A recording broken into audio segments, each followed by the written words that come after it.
नमस्कार, स्वदेश एजेंडा देख रहे हैं आप और मैं हूं आपके साथ राखी। बिहार में चुनावी तैयारियां जोर शोर से चल रही हैं। सत्ता के लिए राजनीतिक दल पूरी ताकत के साथ मैदान में हैं। इन सब के बीच मतदाता सूची के विशेष गहन पुनरीक्षण अभियान की प्रक्रिया गंभीर लापरवाही और अव्यवस्था से जूझ रही है। बीएलओ कहीं खेतों और बगीचों में फॉर्म भर रहे हैं, कहीं व्हाट्सएप पर पहचान पत्र मांगकर काम निपटाया जा रहा है। पटना के नगर निगम क्षेत्र में 2 तरह के फॉर्म से मतदाता कंफ्यूज हैं। कई जगह एक ही ईपिक पर कई नाम दर्ज हैं। पैसे लेकर फॉर्म भरने के मामले भी सामने आ रहे हैं। ऐसे में बड़ा सवाल है कि आखिर कैसे इसका काम तय समय पर पूरा हो पाएगा। कम समय के बावजूद इस काम को पूरा करने का टास्क इलेक्शन कमीशन किस तरीके से पूरा करेगा, और जिस तरह की तस्वीरें सामने आई हैं वो चिंताजनक है, क्योंकि ऐसे में कई वोटरों के नाम कट सकते हैं और वो मताधिकार से वंचित भी हो सकते हैं। ऐसे में पुनरीक्षण की पूर्ति कितनी बड़ी चुनौती है, ये बड़ा सवाल है। विस्तार से आज इसी पर चर्चा करेंगे। उससे पहले देखिए ये रिपोर्ट।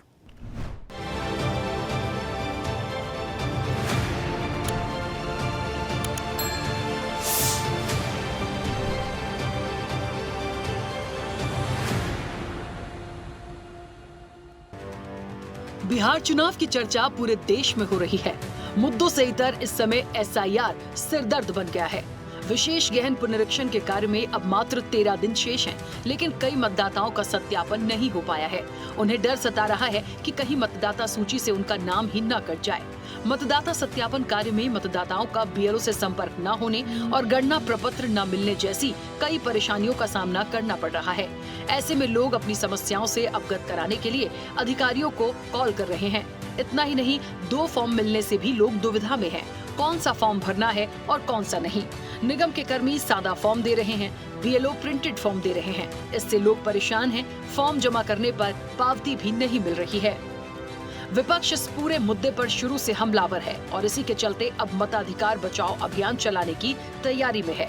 वोटर पुनरीक्षण मसले पर इंडिया अलायंस एक तरफ आयोग की कार्यशैली पर सवाल उठा रहा है, दूसरी ओर किसी का नाम न छूटे इसके लिए 15 से 25 जुलाई 10 दिनों तक मताधिकार बचाओ अभियान चलाने का निर्णय लिया है, जिसके लिए सभी 38 जिलों में गठित 6 जिलों के जिलाध्यक्षों वाली जिला समन्वय समिति से ऑनलाइन मीटिंग की गयी।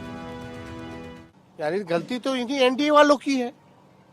अगर किसी को अगर मिला भी है नागरिकता या वोटर लिस्ट में अगर नाम भी अगर जुड़ा है तो ये इनकी सरकार रिस्पॉन्सिबल है। नीतीश कुमार और मोदी जी रिस्पॉन्सिबल हैं, क्योंकि 20 साल से बिहार में सरकार इनकी है। ये देखिए, असल में सुप्रीम कोर्ट ने जब से मामले को संज्ञान में लिया है और जब से इलेक्शन कमीशन को सलाह दी है, तब से इनके हाथ पैर फूले हुए हैं। क्यों नहीं मिस्टर ज्ञानेश कुमार जो है आगे आकर के सारी बातों को रखते हैं। अभी कहेंगे कि फलना, अभी ग्राउंड बनाने की बात की जा रही है, फिर बोलेंगे इनके पास कुछ कहने के लिए है नहीं सुप्रीम कोर्ट में कि फर्जी वोटर्स है, फर्जी वोटर्स है। अगर है भी तो रिस्पॉन्सिबल कौन है? इलेक्शन कमीशन है और एनडीए की सरकार है। पॉलिटिकल पार्टी का प्रकोष्ठ बनकर के इलेक्शन कमीशन जो है काम कर रहा है। एक बार भी आप बताइए, आप देख रहे हैं सारा डॉक्यूमेंट फेंका हुआ है। बीएलओ को मौखिक आदेश मिल रहे हैं, डीएम मौखिक आदेश दे रहे हैं, उन पर दबाव दिया जा रहा है, चाहे वोटर मिले ना मिले तुम ही फॉर्म भर के साइन करके जो है अपलोड करो। इनका अपलोड का सिस्टम क्या है भाई? सब कुछ फेल हो रखा है, सर्वर से लेकर के सारा चीज जो है जाम हो रखा है। आप क्यों कर रहे हैं? आपको राइट ही नहीं है। इसीलिए तो मैंने कहा था कि ये बैकडोर एनआरसी ना हो जाइए। सोर्सेस क्या सोर्सेस है भाई? और 2019 में पार्लियामेंट में जवाब दे दिया गया था कि ना 2016 में, ना 17 में, ना 19 में कोई फॉरेन नेशनल मिला वोटर लिस्ट में। सिर्फ एक मिला तेलंगाना में, एक मिला वेस्ट बंगाल में, एक मिला गुजरात में। अब बताइए इस पर क्या बोलेंगे? समरी जो रिवीजन हुआ 2025 का, ये खास तौर से सीमांचल का, किशनगंज, पूर्णिया, कटिहार, अररिया का, वहां पर तो किसी का नहीं निकला कि ये सिटीजनशिप नहीं है, डॉक्यूमेंट नहीं है। क्या बताया गया उसमें कि ये उसकी मौत हो गई वोटर की, या शिफ्ट हो गया, या नॉट फाउंड, एब्सेंट है। तो ये इस तरह करके ही आप लोगों में गलत मैसेज दे रहे हैं। और फिर बिहार का इंटेंसिव चुनाव जैसा हो रहा है भाई, नवंबर में चुनाव होगा, तो आप क्यों गरीबों को, खासतौर से सीमांचल के लोगों को पावरलेस बनाना चाहते हैं? आप कहीं ना कहीं नीतीश सरकार को जवाब देना चाहिए। सरकार की संवैधानिक संस्था कह रही है कि बहुत सारे नेपाली, बांग्लादेशी यहाँ पर आके रह रहे हैं और उन्होंने इलेक्टोरल रोल में बजाता अपना नाम लिखवाया है। तो नीतीश सरकार को जवाब देना चाहिए कि ऐसे लोगों को बिहार में आकर रहने का, यहाँ की सुविधाओं का फायदा उठाने का, यहाँ वोट देने का अधिकार उनकी सरकार के रहते कैसे संभव हो पाया है। कि बिहारी जो है ना, ये वोट के मामले में बहुत गंभीर है। किसी भी जाति धर्म का हो, अगर 5 गो 10 गो वोट वो आदमी है और उसका आप काट दीजिएगा तो फिर यहाँ पे लड़ाई होगा। यहाँ 2-4 आदमी का नाम मिसप्लेस हो जाता तो बूथ पे हंगामा हो जाता है, उसको कंट्रोल नहीं करता। अगर मान लीजिए दर्जनों 150 की संख्या में किसी का नाम नहीं है और वो वहाँ पे वोटर लिस्ट पे, तो वहाँ पे बहुत बड़ा लड़ाई का जगह हो जाएगा और ये पूरे बिहार में होगा। तो ये किसी के भी कंट्रोल में नहीं रहने वाला है। आंकड़ों के जरिए समझें तो मतदाता सूची के विशेष गहन पुनरीक्षण अभियान के तहत बिहार में कुल 7,89,69,844 मतदाता हैं। 6,60,67,000 वोटर्स यानी 83.66% ने फॉर्म जमा कर दिया है। निर्वाचन आयोग के उप निदेशक पी पवन ने कहा, सूची से 35.68 लाख का नाम कटना तय है। 12.55 लाख यानी 1.59% मृत पाए गए हैं। 17.37 लाख यानी 2.2% स्थायी रूप से स्थानांतरित हो चुके हैं। 5.76 लाख यानी 0.73% व्यक्ति एक से अधिक स्थानों पर पंजीकृत पाए गए हैं। 88.18% मतदाताओं की स्थिति स्पष्ट हो चुकी है। तो वैसी परिस्थिति में इलेक्शन कमीशन ने सोच करके हम लोगों की मांग होती भी रही है कि भाई मतदाता सूची में वही मतदाता रहें जो वाकई बिहार के या भारत के जैसे जेन्युइन मतदाता हों। लेकिन यहाँ पर कुछ बाहर के लोग जो इंटरवेन कर गए हैं, उसका सहारा लेकर के कुछ लोग नाजायज फायदा उठा रहे हैं। तो वैसी परिस्थिति में इलेक्शन कमीशन ने ये जो सोच करके काम किया है रिवीजन का, वो बहुत अच्छा काम किया है।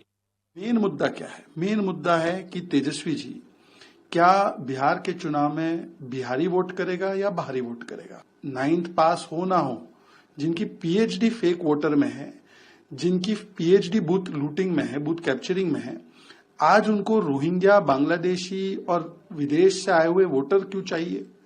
इनको शरिया चाहिए, संविधान नहीं चाहिए। इनको भारी चाहिए, बिहारी नहीं चाहिए। मूल मुद्दा वो है जिसपे कि तेजस्वी यादव जी ने अभी तक जवाब नहीं दिया। नहीं, बिल्कुल सही निर्णय है और ये जो समस्या है वो बिल्कुल गंभीर समस्या है। भारत की अखंडता के लिए, भारत की अस्मिता के लिए और भारत सुरक्षित रहे, इसके लिए ये बहुत ज़रूरी है कि सिर्फ भारतीय ही जो चुनाव होते, आम चुनाव हो या वो विधानसभा चुनाव हो, उसमें अपने वोट का, मतदान का प्रयोग करें। जहाँ तक रही बात नेपालियों की, बांग्लादेशियों की, म्यांमार की, वो सारे अगर वोटर लिस्ट में रजिस्टर्ड थे तो ये एक बहुत गंभीर समस्या है। इस पर कड़ी से कड़ी कार्रवाई करनी चाहिए और अगर उन लोगों को वोटर लिस्ट से हटाया जा रहा है तो ये बिल्कुल सही निर्णय है, संविधान के प्रावधान के अधीन है ये। तो मैं समझता हूं कि ये प्रक्रिया संवैधानिक है और इसमें आजकल राजनीतिक पार्टियों को बड़ा विरोध है। इनके मतदाता मात्र बांग्लादेश और म्यांमार के हैं और जिनके कटने से इनकी बड़ी चिंता होगी। इन सवालों के उत्तर अगर देते तो बेहतर होता और अब उन्हें काम करना चाहिए मतदाता सूची में मतदाता जुड़वाने का, ना कि विरोध करने का। इन आंकड़ों के साथ सबसे बड़ी परेशानी जो ग्राउंड पर मतदाताओं को उठानी पड़ रही है, हर जगह से एसआईआर को लेकर आवाज उठती दिखाई दे रही है। सुप्रीम कोर्ट ने भी कहा था कि सवाल एसआईआर पर नहीं, समय का है। चुनाव से ठीक पहले इतने कम समय में इसे क्यों शुरू किया गया? इस पूरी प्रक्रिया में सवाल ये भी है कि 11 कागजात की जो लिस्ट जारी की गई है, उसमें आधार कार्ड, मतदाता पहचान कार्ड और राशन कार्ड जैसे प्रमाणिक और लोक प्रचलित कार्डों की जगह passport, pension card, high school certificate या सरकारी बर्थ सर्टिफिकेट जैसे कम प्रचलित, बिहार जैसे राज्य में बहुत कम लोगों के पास पाए जाने वाले दस्तावेजों को ही क्यों शामिल किया गया है? क्या शासन या आयोग सिर्फ कुछ चुनिंदा लोगों को ही मतदाता सूची में रखना चाहते हैं? बिहार में पासपोर्ट धारियों की संख्या महज 2.4% बताई गई है। 9वीं और 10वीं की सर्टिफिकेट वालों की संख्या 14.71% है। बर्थ सर्टिफिकेट वालों की संख्या 2.8 से 3% बताई गई है। बड़ा सवाल है, इन तथ्यों से अवगत होने के बावजूद चुनाव आयोग ने ऐसे दस्तावेजों को ही सूची में क्यों रखा? क्या वो नहीं चाहता कि बिहार की मतदाता सूची में ज्यादा से ज्यादा वैध मतदाता हों और चुनाव के दौरान ज्यादा मतदान भी हो? सिर्फ विपक्षी दलों के ही नहीं, अनेक स्तंभकारों, पूर्व उच्चाधिकारियों और सबसे बढ़कर बिहार के आम मतदाताओं ने भी ठोस तथ्यों के आधार पर सवाल उठाए हैं कि फर्जी मतदाताओं या कथित विदेशी घुसपैठियों को रोकने के नाम पर चुनाव आयोग के मौजूदा संचालक कहीं वैध और गरीब मतदाताओं को छांटकर मौजूदा मतदाता सूची को सीमित और अपनी पसंद से नियंत्रित तो नहीं करना चाहते हैं। सुप्रीम कोर्ट के 2 जजों की बेंच को भी चुनाव आयोग के इस अभियान में कुछ मूलभूत समस्या साफ नजर आई। इसीलिए कोर्ट ने आधार कार्ड, मतदाता पहचान कार्ड और राशन कार्ड को 11 की सूची में शामिल करने का सुझाव दिया। सिर्फ सुझाव ही नहीं दिया, समय भी तय कर दिया कि 21 जुलाई तक कोर्ट को आयोग इस सुझाव पर अपनी स्थिति साफ कर दे। अब 21 के बाद 28 जुलाई की सुनवाई निश्चय ही बहुत महत्वपूर्ण होगी। ऐसे में सवालों के बीच इलेक्शन कमीशन तय समय में टास्क पूरा करने में जुटा है, लेकिन जो कमियां उजागर हो रही हैं और शिकायतें आ रही हैं, उसका समाधान कब और कैसे होगा? क्या विपक्ष के आरोप सही साबित हो रहे हैं? ये बड़ा सवाल है। चैनल हेड आरपी श्रीवास्तव के साथ एग्जीक्यूटिव एडिटर राखी वर्मा की रिपोर्ट।